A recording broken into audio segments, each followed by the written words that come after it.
На Иссык-Куле проходит заседание Совета руководителей государственных и общественных телерадиоорганизаций государств-участников СНГ. Дата проведения выбрана не случайно. Делегация примет участие в открытии третьих всемирных игр кочевников. Так как помимо основных вопросов сферы телевидения и обсуждения актуальных вопросов, создания совместной документальной продукции национальных телерадиокомпаний и многого другого, руководители каналов обсуждают и развитие туристического потенциала стран-участниц Совета. Обсуждают и актуальный вопрос перевода ряда телекомпаний на цифровой формат вещания. Обмениваются опытом и мнениями по поводу освещения значимых для стран СНГ мероприятий и событий.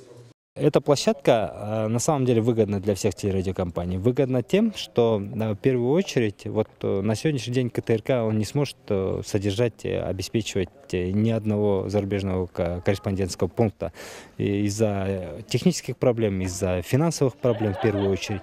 Но этот формат он помогает нам, допустим, закрывать какую-то часть той работы, по которой мы нуждаемся. В первую очередь международные новости с этих стран. Мы сейчас пытаемся запустить программу для привлечения туризма и освещения туристического потенциала наших стран.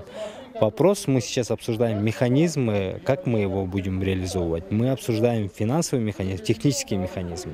И видите, сложностей очень много, и мы это не можем решить даже в рамках одного заседания. И в течение 10 дней мы совместно с представительством НТРК «Мир» в Кыргызстане мы будем предлагать свои варианты. Но я думаю, что в скором времени, до следующего заседания, мы этот вопрос решим.